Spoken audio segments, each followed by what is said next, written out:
Robert Baratheon has sallied out with a mighty army to go ahead and take on the incoming threat. But what may this threat be? Is it White Walkers? Is it an invasion from Essos? Has the Targaryen queen come to reclaim her seven kingdoms? No, it is a horde of vicious and mutant ORCS. Hey, how's it going? My name is Jackie Fish and welcome back to a kind of crossover between the Seven Kingdoms and the Rise of Mordor mod, which is obviously the Lord of the Rings modification. And the really awesome thing is that both of these mods are now very much compatible with one another. They work really well and they have been balanced basically to work within one another. The lead designer on the Rise of Mordor mod helped out with the balance with Seven Kingdoms. So now you can go ahead and put both of these mods together. You can have orcs fighting up against the North, or the White Walkers taking on Mordor, the Gondorians trying to repel the White Walkers. There's so much you can do. You can even just have Gondor versus the North and just kind of have that scrap and see how the battle does turn out. So what I thought would be fun to do today is basically just go up against a huge force. I think we are heavily outnumbered. Yeah, my Baratheon force only has roughly 3,000 men and we're going up against 8,000 ORCS. You can already see the artillery is starting to unload a couple shots. We can play, we could probably let it play. Actually, I want to show you guys a few of the units because the Seven Kingdoms mod has just received a massive update, which I do want to go ahead and share with you guys, because basically the mod revamped every single unit in the game, adding in more armor, redoing the shields and stuff, so a lot of these units are going to be fresh. So what I've brought today, I've kind of brought a weird army. I've got the Tyrells and the Martells together, and then it's only when I really brought these guys, I realized that, Robert fought against both of these houses, or both of these factions, in his rebellion, so they kind of don't really work whatsoever, which I thought was kind of funny. Let's also just commit our cavalry here as well, so we don't get caught off guard by the Haradrim Southern Lancers. It's so cool seeing them going up against our Baratheon cavalry. And we can take a look at the Baratheon horses as well.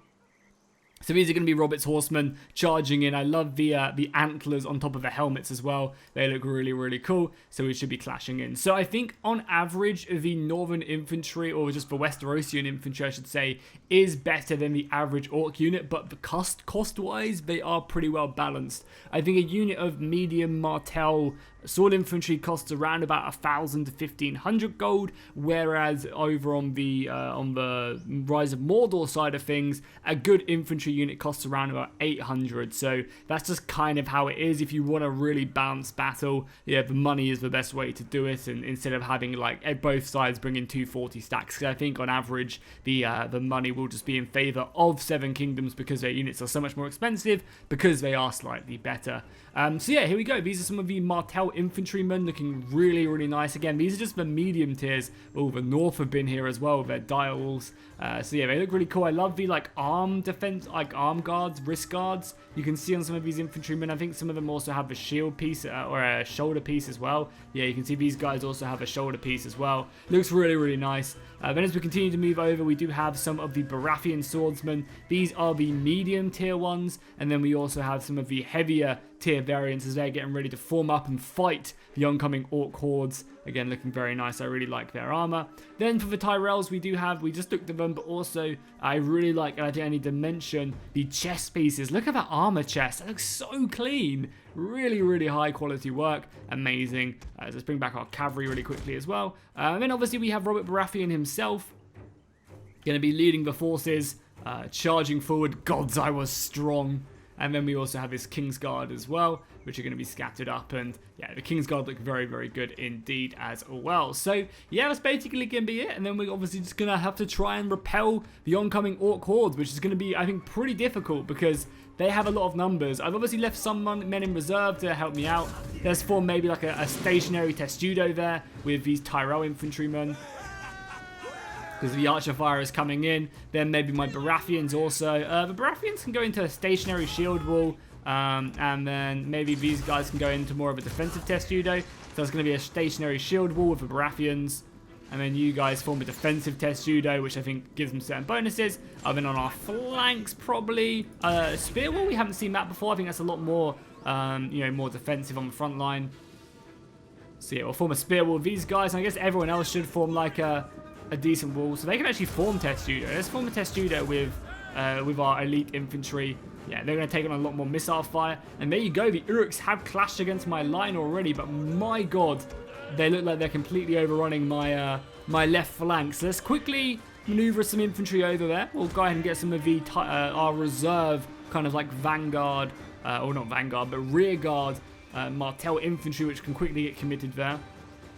So here we go, the ORCS are going up against our Martel infantry. And honestly, we might literally just get wiped away here. I don't know how the balancing is. Oh, that was an awesome shield bash to the face there. As the Martel infantryman tries to find an opening in that ORC armor. Hits him again. Poor Orc. But yeah, so I don't really know exactly. This is my first proper battle with these mods together, so it'll take a little while, but there's some really cool things we can do, right, with these mods together. And I think 1212 is somewhat similar as well to this, so we can even put in some medieval knights as well. So you could actually have medieval knights teaming up with orcs going up against Westeros, or the other way around. You could even do like a three-way defensive alliance against the White Walkers. So you could have Westeros, you could have the medieval ages, and also Lord of the Rings going up against a massive horde of undead and White Walkers. That'd be insane. Yeah, so there's a lot of crazy stuff we can do, and if you guys want to see more of this stuff, then do let me know in the comments down below, and obviously by dropping a like on the video.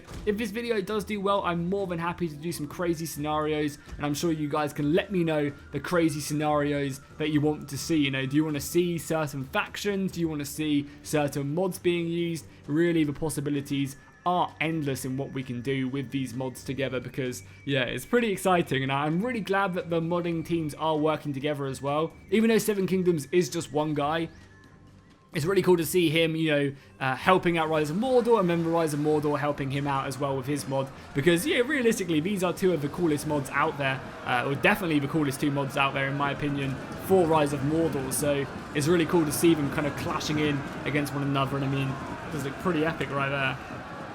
As you do have the Orcs charging in against the Tyrell and Baratheon shield wall.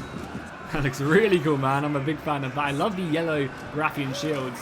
Also, a little bit of Seven Kingdoms news. So obviously we've just got given the most recent update for the mod, like a huge overhaul mod, which I highly recommend you checking out. I'll link it down below in the description. And the modder put up a poll on his Twitter asking what should really happen next. Do you want more houses? Do you want Robert's Rebellion units, so like Targaryen Robert's Rebellion and other stuff like that? And I think the poll last time I looked was more in favour of the Targaryen and Robert's Rebellion period. So hopefully we'll get some really cool stuff like that. We can do the Battle of the Trident, have Rhaegar charging in. So let's actually push in our elite infantry now, because we're getting hammered by the archers of the Orcs. We're getting hammered everywhere, really. I mean, actually, for the most part, it's not looking too bad. The front line is holding, but yeah, the Orcs are ripping through me, okay. So it seems like I maybe gave them a few too many men. It seems like I think maybe the costing is a little bit too expensive, because I think I actually spent a fairly similar amount. So maybe not, depending on this, maybe the costing is still a work in progress with these mods. I mean, obviously they're two separate mods at the end of the day, but the balancing might just be same, the costing is a little bit different. So it might take me a little while just to kind of get used to that. As a Baratheon cavalry comes flying in onto this, you know, weak orc rabble. He's going to get swept away by our heavy medieval knights. The artillery shots going out on the general back there, but our Martel infantry are really struggling. I might have to come over and bring Robert over here. Actually, no, we have a few more reserve units we can throw in. Let's maybe get these guys over here. Like, I'm very tempted to bring Robert over to help reinforce. Oh yeah, this flank is crumbling. Our Tyrells are breaking. The Martel infantry are completely surrounded now. But they are luckily only fighting kind of weaker units. Yeah, let's maybe send our archers over to this flank to help out shoot these guys. Let's form up like that and then hit into them. We've got some more infantry over here. Again, let's throw them in. Yeah, it's the archers which are actually hurting me, and they're only crappy archers. I think also we're going to bring Robert over here and dismount him and charge Robert in.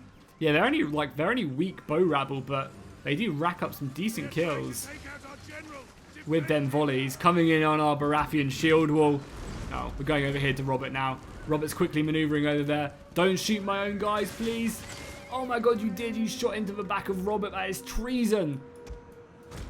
No, I want to stick him in like this Tyrell spear unit and let the archers do their thing there, because the archers should be racking up a nice amount of kills there.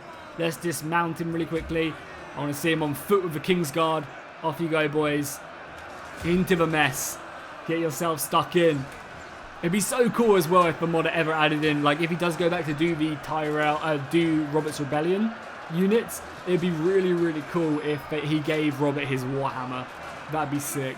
I don't know how like the animations would work with it. I guess it's probably maybe a bit too much work, but that would be cool. Seeing Robert just swing around a legendary legendary Warhammer. There you go. The Kingsguard are now in here. Robert is looking for blood against this Uruk Spearguard, supported by his Kingsguard. There you go. It's going down perfect. Oh my god, the archers are making some big progress, but my center has completely just been wrapped away. Maybe I should have been using my cavalry a little bit more. Yeah, we're being wiped away. I think, yeah, you definitely probably need to spend a lot more if you are... Oh my god, this shield wall as well has completely collapsed. I think if you guys are going to be trying out this mod, make sure you spend maybe like 10 to 20,000 more when you're balancing. If you're going for 2 full stacks. I think the Westerosians are a bit overpriced compared to the Orcs, but obviously, you know, they're 2 separate mods at the end of the day. It's not me complaining, it's just me stating it. I'm fine with that because you can quite easily find a balancing point. Maybe it's not. Maybe I just didn't bring like, maybe I needed to bring a bit more of an elite army. Spend a tad more. That does look cool though. Look at that. You've got like Pullo back in formation, breaking forwards, cutting through Orcs. Oh, I think we lost a Kingsguard. Oh my god, Robert. Robert, your flank is broken. This is not good news at all. My god. Yeah, get your swords back in and just charge in. Yeah, there is little we can do here. We're about to get attacked from the rear. I think the Tyrells are going to be ordered to go back and let the Baratheons continue to push. This is going to be our last stand. Robert has been slaughtered along with the Kingsguard. And now Sauron's Eye moves to King's Landing after winning this battle in Dorne.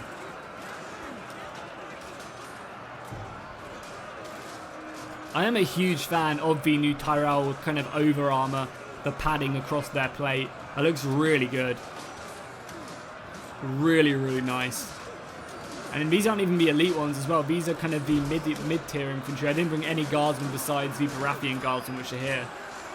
So there's so many units, like, for like just one guy. Obviously, he's had help from the past, and Rise of Mordor have helped out here and there, but for the most part, you know, he's created everything you're seeing, like, on the Seven Kingdoms, you know, in Game of Thrones. Obviously not the Orcs or anything, but he's created all of these units, and there's so many houses. It's really impressive.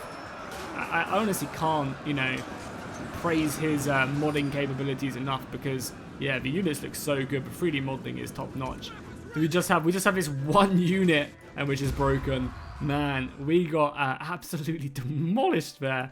So let's go ahead and take a quick look at the units. I can show you how much I spent as well, so you guys have a good idea, kind of balancing wise. So yeah, I spent 63,000, and yeah, again, look at that. They only spent 72,000. So I think the pricing, like if we take a look at like a guardsman, right here, yeah, so like an elite guardsman is 2,500, whereas like the strongest Uruk infantry is only at, you know, 925, and I don't think, I mean, we could test it really quickly. Yeah, let's just, why not? This is just a fun video. Let's just get like 2 units of them, and then we'll get some guards. We'll just get we'll just pick like, I don't know, the North for each. Let's do for each because I want to see what their elite units look like.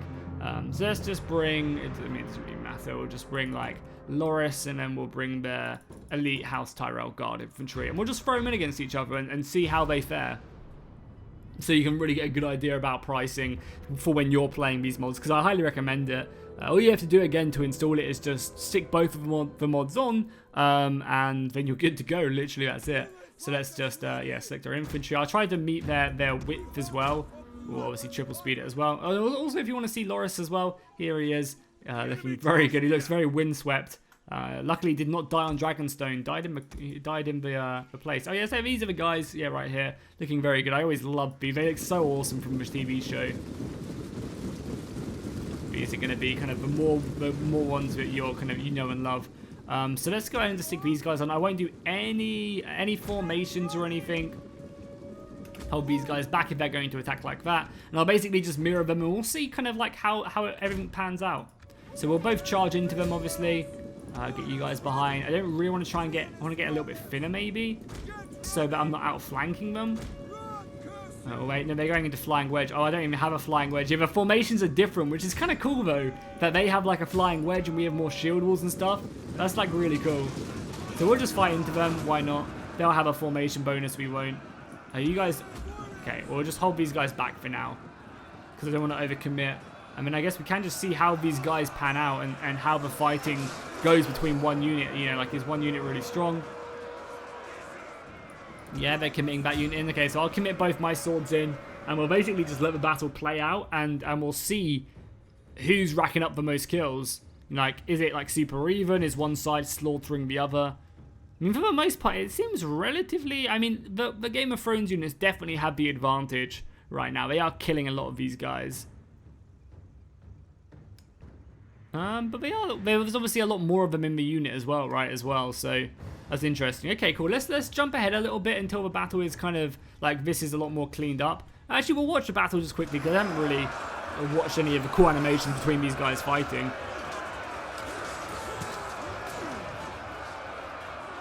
The Tyro infantry going up against the ORCS.